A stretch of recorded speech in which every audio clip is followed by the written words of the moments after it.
Sri Sai Satcharitra, The Wonderful Life and Teachings of Shirdi Sai Baba, a modern rendering. Chapter 34. This chapter continues the subject of the greatness of Udi and describes cases in which the application of Udi was most efficacious. His nephew cured with Udi. There lived a qualified and degree-holding doctor whose young nephew suffered from an incurable tubercular bone abscess. The doctor and his brothers, along with other medical practitioners, tried all sorts of remedies, including an operation. There was no relief and no end to the little boy's suffering. Friends and relations advised the boy's parents to seek divine aid and recommended they try Baba, who was known to cure such incurable cases by his mere glance. So the parents went to Shirdi. They prostrated to Baba, placed the boy before him, and pleaded humbly and respectfully, imploring him to save their son. The merciful Baba comforted them, saying, "Those who take refuge in this masjid shall never suffer anything in this life until the end of time. Be carefree now. Apply Udi on the abscess, and within 1 week he will recover. Believe in God. This is no masjid, but Dwarkamai. He who steps here will soon get health and happiness, and his sufferings will come to an end." The boy was made to sit before Baba, who moved his hands on the affected part and cast his loving glances on them. The patient was pleased, and with the application of Udi, he began to recover. Then after some days, he fully recovered. The parents left Shirdi with their son, thanking Baba for the cure, which resulted from the Udi and Baba's gracious looks. After hearing this, the doctor, the uncle of the boy, became wonderstruck and desired to see Baba while he was on his way to Mumbai for some business. But on his journey, somebody spoke against Baba and poisoned his ears. He dropped the idea of visiting Shirdi and went directly to his destination. He wanted to spend the rest of his leave in Alibag, but for 3 successive nights while in Mumbai, he heard a voice crying out, "Still you disbelieve me?" The doctor changed his mind and resolved to go to Shirdi. The doctor had to attend to a case of infectious fever, which showed no signs of abatement, so he thought his Shirdi trip would be postponed. However, he proposed a test in his mind and said, "If the patient gets well today, I start for Shirdi tomorrow." The wonder is that exactly at that time he made his proposal, the fever began to abate and the temperature became normal. Then he went to Shirdi, took Baba's darshan, and prostrated himself before him. Baba gave him such experiences that he became his devotee. He stayed there for 4 days and returned home with Baba's Udi and blessings. Within 2 weeks, he was promoted and transferred to Bijapur. His nephew's case had given him the opportunity to see Baba, and his visit engendered in him a never-failing love for the saint's feet. A plea for karmic deferment. Dr. Pillai was an intimate bhakta of Baba. He was much liked by Baba, who always called him Bao. Baba talked with him off and on and consulted him in all matters and always wanted him at his side. Once Pillai suffered very badly from guinea worms. He said to Kaka Sahib, "The pain is most excruciating and unbearable. I prefer death to it. I know this pain is for repaying past karma, but go to Baba and tell him to stop the pain and transfer the working of my past karma to 10 of my future births." Kaka Sahib went and told Baba his request. Baba was moved by his request and said to Kaka Sahib, "Tell him to be fearless. Why should he suffer for 10 births? In 10 days he can work out the sufferings and consequences of his past karma, while I am here to give temporal and spiritual welfare. Why should he pray for death? Bring him here on somebody's back and let us work and finish his sufferings once and for all." He was brought and seated on Baba's right side where he always sat. Baba gave him his bolster and said, "Lie calmly here and be at ease. The true remedy is that the result of past actions has to be suffered and overcome. Our karma is the cause of our happiness and sorrow. Therefore, put up with whatever comes to you. God is a sole dispenser and protector. Always think of him. He will take care of you. Surrender completely to his feet with body, mind, wealth, and speech, and then see what he does."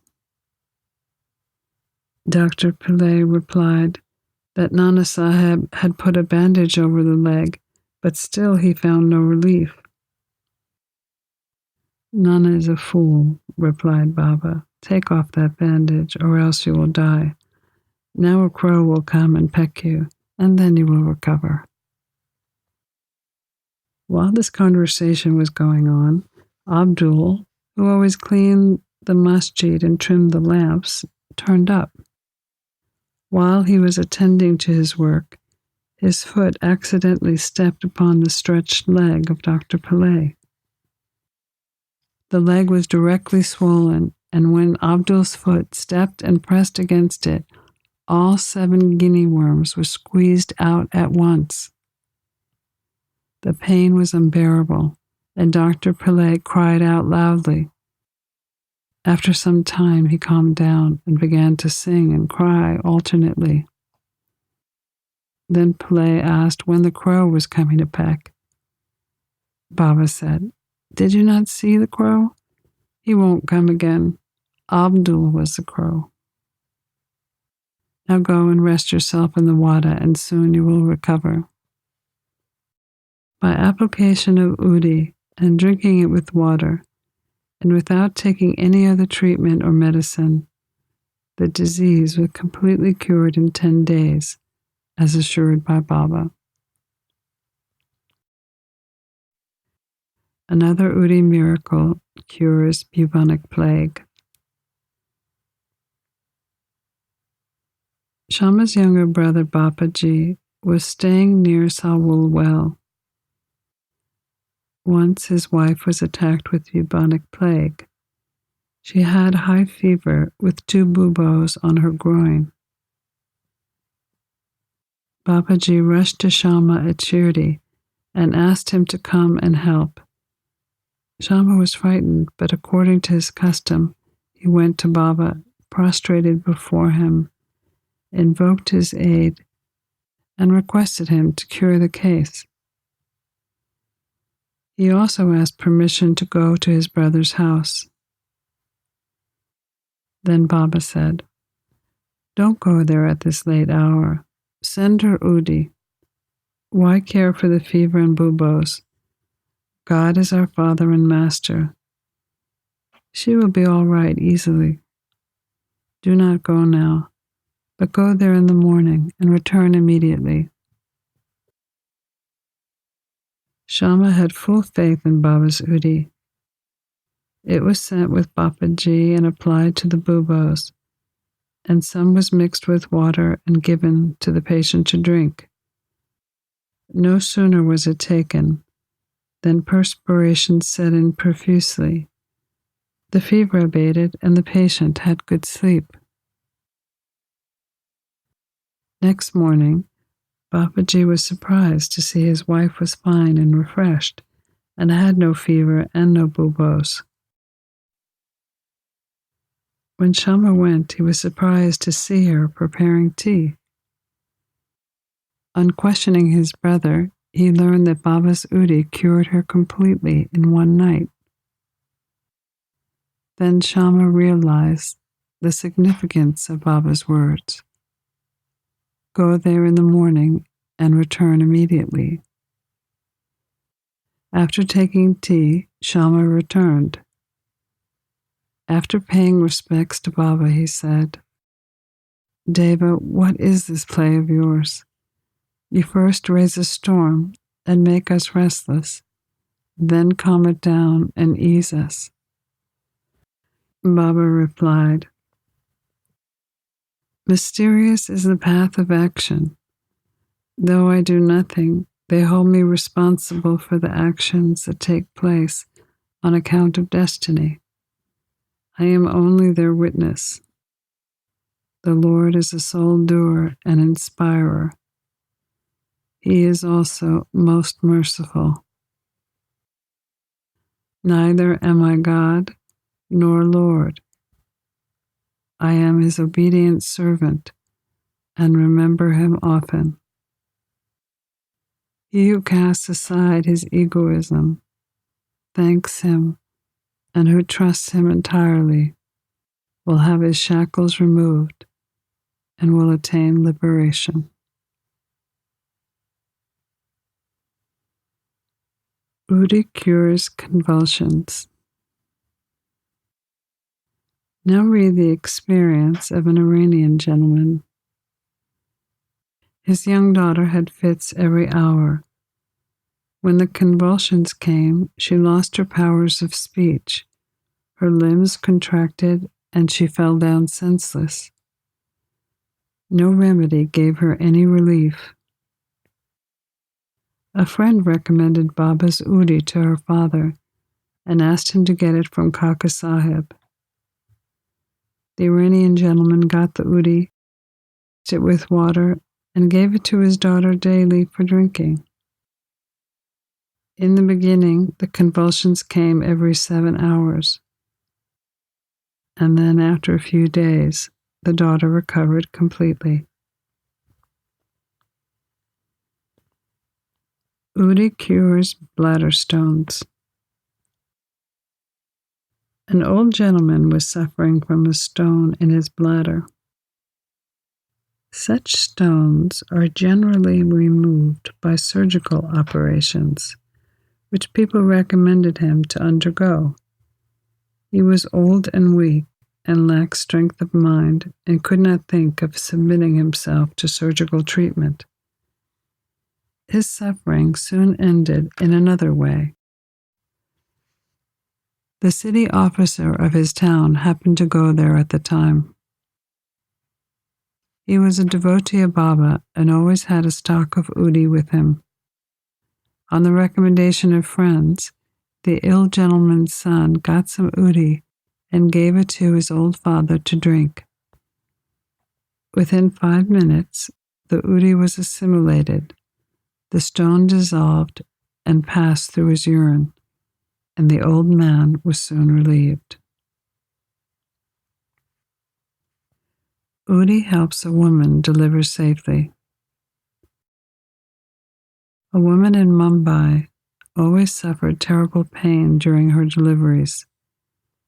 She was very much frightened each time she became pregnant and did not know what to do. Sri Rama Maruti, who was a devotee of Baba, advised her husband to take her to Shirdi for painless delivery. When she became pregnant next, both husband and wife went to Shirdi and stayed there for some months, worshiping Baba and receiving all the benefits of his company. After some time, the hour of delivery came, and as usual, there was an obstruction in the passage from the womb. She began to suffer labor pains, and not knowing what to do, she began to pray to Baba for relief. In the meantime, some neighboring women turned up, and after invoking Baba's aid, gave her udi mixture to drink. In 5 minutes, the woman delivered safely and painlessly. The baby was stillborn according to its fate, but the mother, who was freed from anxiety and pain, thanked Baba for the safe delivery and remained ever grateful to him. Pranams to Sri Sai. Peace be to all.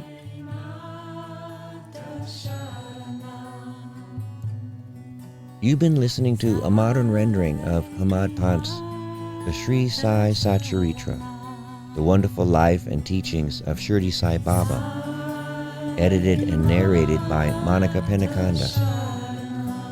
For more content like this online, please go to divinelineage.org, SaiFamily.org, and peacefires.org.